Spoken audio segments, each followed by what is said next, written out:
สบายดีแม่คนตื่นบ่นี่ฮะคนตื่นขี่ตื่นเนาะถ้ากันใหญ่มาอยู่เฮือนครัวสูงใหญ่ๆเป็นคนผู้คนดีของพ่อแม่เด้อสังคมน้ำพ่อเนาะหรือว่าจองไว้ให้ลูกเคยกันมั้งเนาะนี่ยังเป็นรูปเป็นเลขอยู่นี่จองเขาเนาะมาเด้ออยู่มีเฮงเด้อ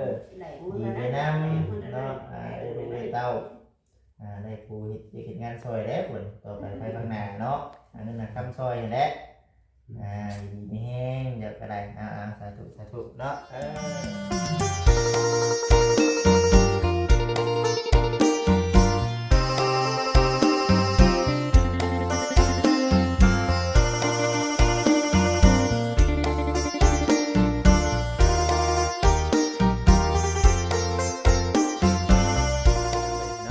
กินข้าวเที่ยงได้สั่งเยอะ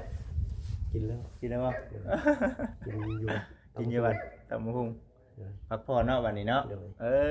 เอาเพื่อนเด้อกับทักทายสบายดี FC ทุกท่านเนาะอยู่ในEP 2บัดนี้ต่อกันอยู่ที่เพื่อนน้องเถยทองกับทางสังแก้วเนาะบ่ได้มาเฮิงแล้วเดี๋ยวมือเพิ่นผูกแขนบ่เพิ่นว่าออกกรรมบ่ออกไฟเนาะออกไฟบ้านเฮานะพี่น้องเอ้ยบ่จิตบ่ได้มามื้อนั้นก็ได้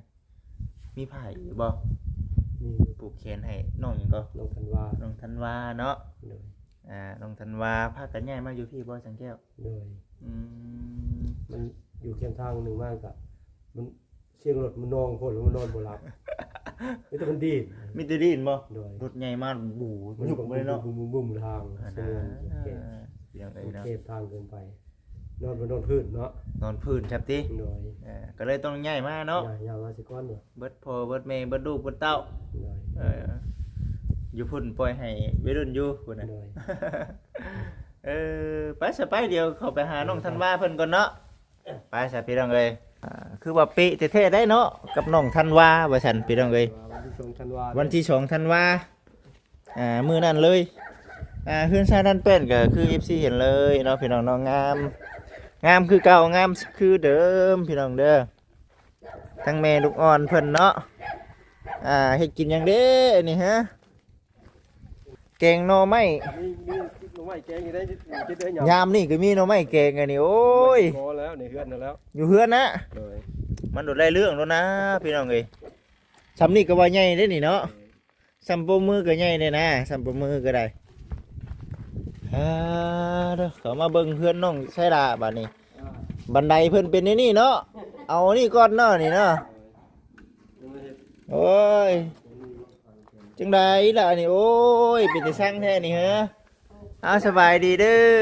สบายดีสบายดีแม่คนตื่นบ่นี่ฮะคนตื่นขี่ตื่นเนาะถ้ากันใหญ่มาอยู่เฮือนครัวจะเฮือนครัวจากบนนอนนะเนาะนอนก็คือว่าเย็นอยู่นะเนาะนอนก็คือว่าเย็นอยู่นะว่าฉันคุณน้องสบายดีเลยอุ้มอยู่บ่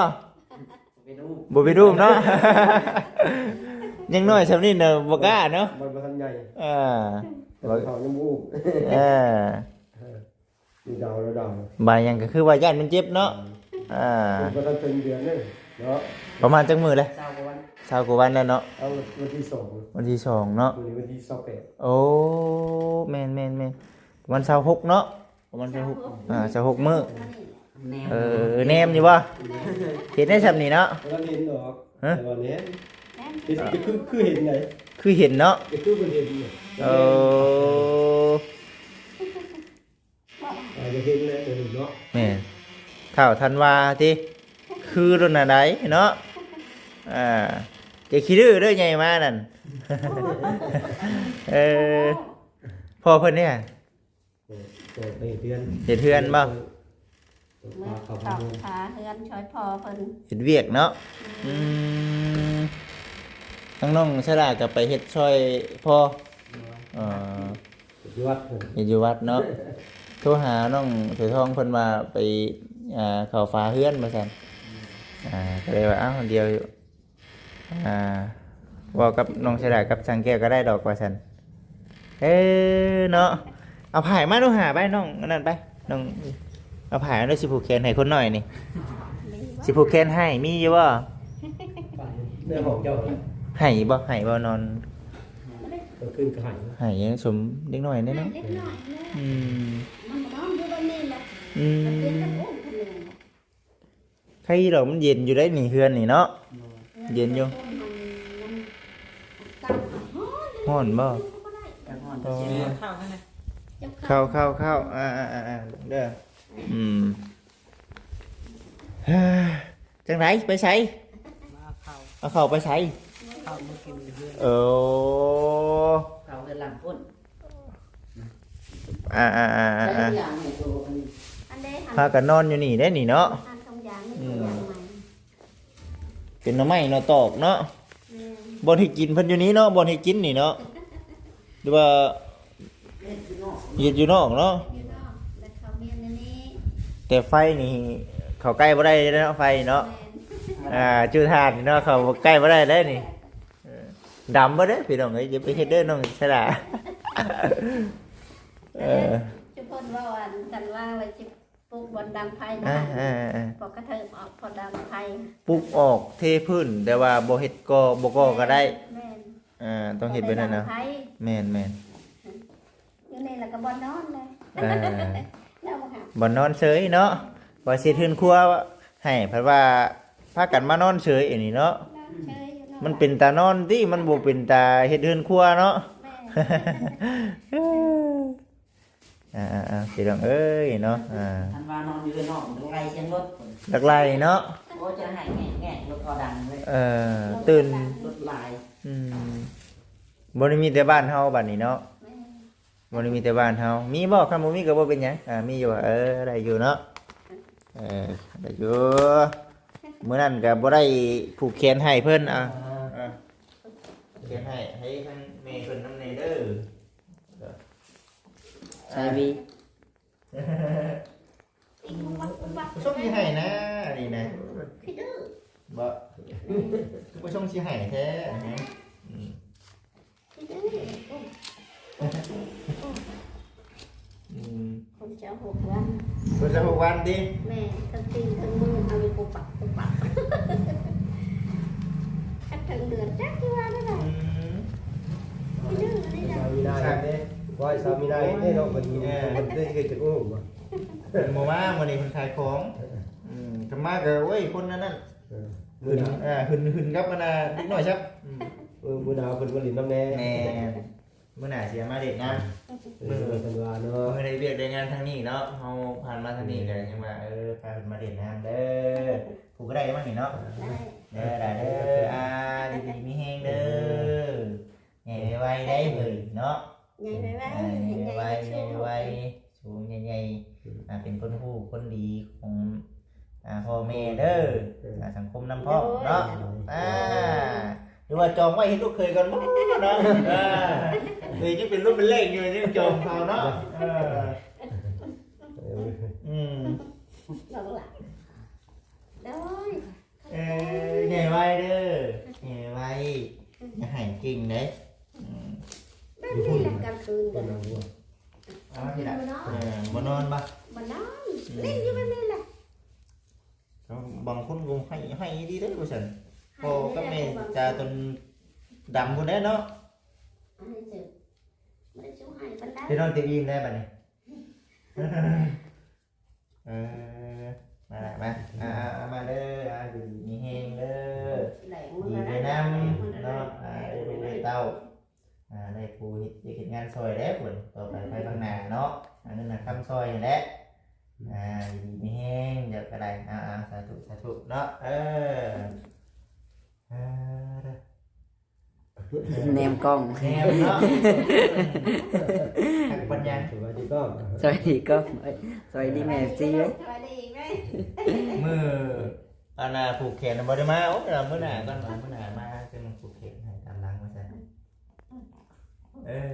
เนาะ บ่ก็ติง ว่าอยู่นอกมันรถเนาะ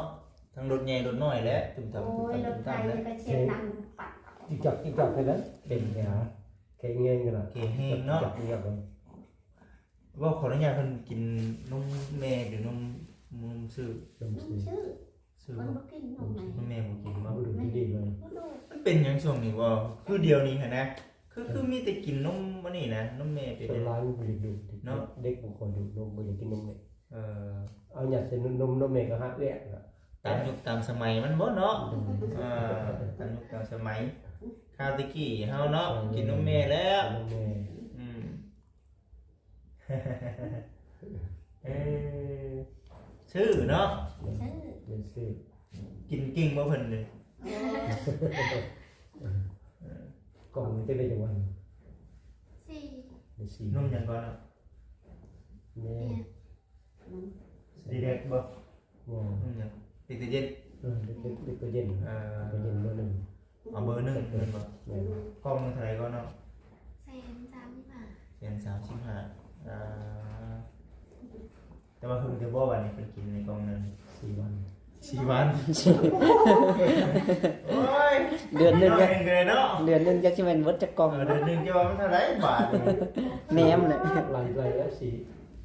อันเดือนหนึ่งสี่ เนาะ สี่อาทิตย์ เนาะอ๋อ 4 วัน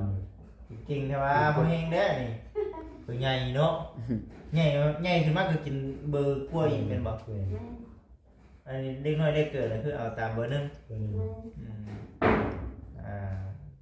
เดือนไป2 เดือนไปก็ตามได้รับไปเนาะแม่นบ่ เออ เพิ่นเอาแล้วแก่เพิ่นเอาแดงยังไงเอ้ยใจดีดอกมีแฮงเด้ออยู่ดีมีแฮง โดยฉัน เอ้ย ตา อย่าให้สามีนาได้เห็นเนาะอู้มาได้นี่ เรียกว่าชนะมีน้ำบิดขาแล้ว แม่โอ้เขาขาน้อย เพราะว่าได้เขาเดือนปลายก่อนเนาะเขาเดือนครึ่งนี่ว่ามากแล้วก็ถึง แม่อันนี้ฉันนี่เขายังอยากระวังเนาะ อันนี้ยังมากหมดเลยได้ เป็นน้ำข้นได้นี่เนาะบางคนเขาชัดไว้เนาะ คุยกัน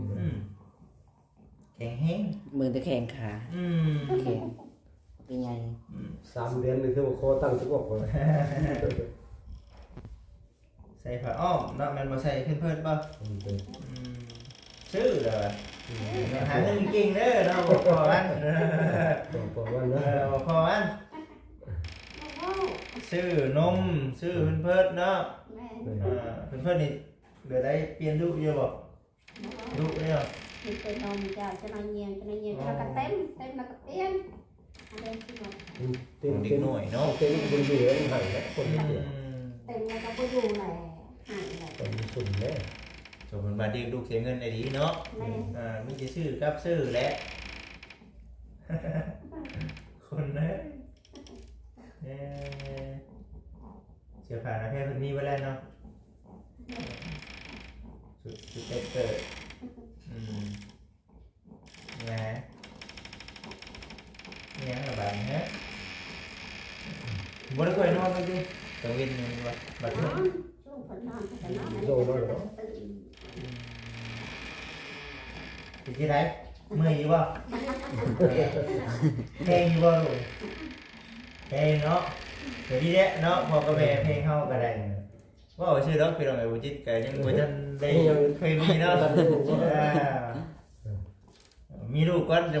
เข้าใจความรู้สึกของพ่อของแม่เนาะอันนี้ยังบ่เคยมีลูกเลยยังเว้าไปก่อนบ่ได้พี่น้องเนาะพูดแต่ว่าเพลงแต่ว่าจักเพลงซำใดเนาะเพลงลูกนี่แต่ว่ามันจะได้บอลเด่นเพิ่นนี่เนาะ แม่ บอลเด่นเพิ่นนอนเด่น ยืนเด้งขึ้นแล้วก็บอกให้ยืนแบบข้าง มันยืนอยู่มันบริการหนังเลยจากนั้นดีเก่งขายันเลยมันจูงเลย บ่เกินอันดอกนี่เนาะบ่เกินอีกประมาณจัก20มื้ออีกเนาะแม่นมากแล้วเด้นี่แล้วก็ว่าอยากเกลี้ยงเลยเนาะอันนี้เนาะยังบ่พอเดือนก็ยังเกลี้ยงแหละเห็นบ่สิคือเพิ่นเห็นนี่เด้เนาะ แนมไปเบิด จริงๆเจ้าเห็นอะไร เจ้าว่าเห็นยังบ่ยักเนาะก็มันเขาบอกยังเบิ่งซะละเราบอกนำเบิ่งเรื่องนี้นะก็ใหญ่ต่างที่ต่าง กินยาเย็นบ่ดื่มนะยาเย็นจักมื้อก็7มื้อเลยเนาะคุมอยู่คุมกินนี่เฮาพลังเองบัดนี้เนาะพลังมีบ่คลำเลยเนาะบ่คลำบ่ได้เด้มันอยู่ลูกบ่กินนมแต่ว่าเฮาพี่ได้เนาะผิดเนาะถ้าว่าลูกกินนมนี่ทั้งลูกทั้งแม่แม่นบ่อ๋อระวังเด็กกินของที่แซ่บก็อดเอาก่อนแบบปะเด้อแบบว่าเฮากินปกติเฮาสามารถว่าจักปีจักเดือนก็ทางนี้หาเดือน4เดือน5เดือนก็กินแล้วแม่นบ่แม่นถามเพิ่นมีความรู้ไว้เนาะต้องชนะเฮาได้เด้อแล้ว5เดือนแล้วเนาะต้องชนะไว้ไปหาเมนก่อนว่าซั่นต้องชนะหาเมนยังบ่ได้หาเมนยังบ่ได้ต้องชนะ ตลาดนะหาเมนยังบ่ได้โอ้ยหึนได้เนาะหึนวันนี้มีแต่กับหมอไปเวียดแล้วก็สิไปทางบ้านนาซายเด้อหน่อยอันนี้ก็เฮือนน้องใช่ล่ะในเรื่องสีห้องพื้นทั้งนั้นห้องนั้นก็ยังบ่ได้ทาเลยมันบ่หน่อยทาอยู่บ่สีห้องทาแต่สีของพื้นแต่ว่าสีแท้ยังบ่ได้ทาเนาะหน่อยทางมันสีตัวนี้เฮาทางเดียวได้นี่เนาะหน่อยทางเดียวมันก็สิเป็นมันคือเฮือนน้องถูกต้องกันว่าทางเดียวบ่พอเนาะก็เลยต้องใช้2ซะก็ยังบ่พออยู่พี่น้องก็เลยเอา2เพิ่นลงชนะถือทองเนาะหน่อยเฮ้ยเนาะได้หึนเด้บ่ได้ใหญ่กว่านี้ก่อนสิอุ้มเด้ออย่าอุ้มอยู่ห่างบ่กล้าอุ้มเนาะนี่กว่านี้ก่อนให้เห็นว่าก็ได้นี่กว่านี้ก่อนจะพอเพิ่นอุ้มอยู่บ่เป็นอุ้มเนาะขนาดพอได้ฮะพอเป็นยังอุ้มลูกบ่ได้เฮาว่าซ้ำน้องน้อยนะน้อยอุ้มได้เด้น้อยอุ้มได้น้องน้อยเป็นทองอุ้มเป็นเลยบ่เป็นทองก็อุ้มได้เป็นทองอุ้มเป็นน้อยเกินไปเนาะแล้วย่านเด้ย่านมันเจ็บใบยังก็อ่อนไปเบิดคือเฮามือนักเต็กเลยเคยท้องผัดคนล้างไข่แม่เห็นทำให้มีมันอุ้มได้อุ้มได้อุ้มเป็นกอดแน่ๆนะเราคือเพิ่นเคยมีลูกอยู่แล้วเนาะเจ้าทองพี่น้องเนาะบ่ได้พ่อน้องเพิ่นเด้อพี่น้องเด้อเพิ่นได้มื้อหน้าเพิ่นได้ได้พบพ่อกัน